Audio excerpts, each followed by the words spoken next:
Hello everyone, and welcome back to Confronting Chaos, a series of smaller videos to serve as partners to Chaos Fight videos to help you understand enemy gimmicks, dangerous moves, and why synergy characters are synergy. In this video, I'll be going over the Prompto Lost Chapter Chaos fight, so with that out of the way, let's get into it.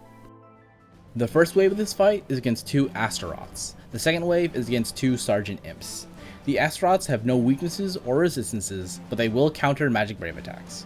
Do note though that if there's an HP dump, the Astros will apparently forget that they were hit by magic and they won't counter. They have two normal brave attacks and can debuff with them, but what's most scary are their plus moves. After losing about 30% of their HP, their normal brave attacks will convert to their plus versions, which hit harder but also do a follow-up drain right after if the target gets broken, most likely killing them if they don't have some form of HP damage reduction on them. Basically, don't get broken.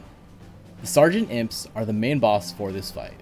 They are tough against magic as well as absorbing lightning and wind, so sorry lightning, you can't really work out here. You could if you bring a secondary enabler, but that'd be a bit awkward. They have one basic HP attack they'll throw out whenever they can, and a few brave attacks that can debuff and put out pretty good numbers. Their signature move is Calamity Bomber, a group attack with an HP hit that deals total damage to the whole party, unlike say distributed damage. This means that even if a unit such as Galoof dodges the hit, the rest of the party isn't any more safe. This is their only all-target move, so you absolutely want to lower the bravery of someone targeting all if you can. Aside from that, the Imps will also buff each other pretty often, either giving offensive buffs or defensive buffs, one of which is a shield, meaning you will need a good Brave Shaver to deal with it. With the enemies out of the way, let's analyze the boosted characters for this fight. Prompto gets his realization and a small rework on this banner. Starshell finally gets an HP dump attached to it, while Piercer and Crackshot get splash damage. He should still be able to do good damage even once the Imps have buffed themselves due to Crackshot ignoring defense. His EX Plus does improve his base skills as well as the EX cast, and it works well for him because of how quickly it'll come up, more or less every other turn. Prompto only has 12 skill uses in total, so he'll greatly appreciate Party Battery and Regen to keep his Crackshots going strong. Freya gets a lot on this banner, a rework, an EX, a realization, and probably a lot of fans to rise up.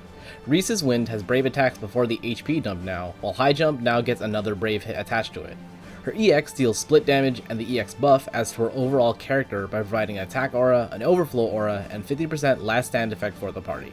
Interestingly, 0 of 3 gives the EX cast a double cast effect, dissimilar to most EXs that get it at 3 of 3. But Freya is more of a support with damage options rather than a damage unit with support options. 3 of 3 on the EX Plus adds HP regen to the EX buff, supplementing what she already provides with Reese's Wind. King is out here just trying to fit in and talk about guns with Prompto.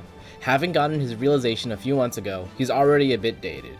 I say that as if he didn't basically already get overshadowed due to RNA coming just a bit after his EX was available and fulfilling the same damage roll but even better.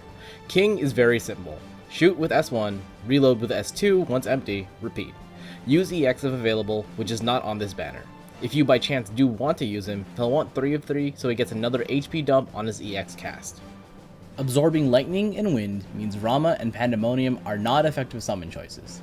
Any of the other ones are fine. Leviathan is also a choice, possibly even Diabolos, because the Imps can still be imperiled other elements by the likes of Paladin Cecil, Onion Knight, Lulu, and Golbez. For friend choice, there are still plenty of Leos around, which by all means is a good choice. High damage and effective delayed push back either an Imp that's trying to buff or use Calamity Bomber. Aranea is of course also a choice, for the same sort of delay power, but much more effective in a group. In terms of mitigating Calamity Bomber damage, Setzer is the only real choice with Freeze, as while Edge and Beatrix are options, they are magic damage fully, and Edge especially is Thunder enchanted, so he won't even shave. Friend units aside though, I can see the likes of Yuffie and Cypher having a strong niche in this fight, being able to deal with the Imps buffs as well as keep their damage from Calamity Bomber under control. Because I absolutely had to, I made the Chocobros for this fight. That's all I got. I even picked an RNA friend because you can call her in the actual game as a support after a certain chapter. Ignis heals and offers regen and debuffs immunity in one aura and attack and overflow in another. Prompto offers a few offensive auras with his EX, has a long-lasting and rare physical attack buff, and can help dodge attacks in a pinch thanks to Starshell.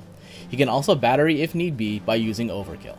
Noctis is the main damage unit here, along with a healthy bit of turn control and occasional launching for dumping party bravery or getting more bravery for the next attack. Sadly, this team did not actually get me a complete. I can see it being done with a more invested Prompto and Ignis, but for the complete, I instead went with Lena, Aranea, and Prompto.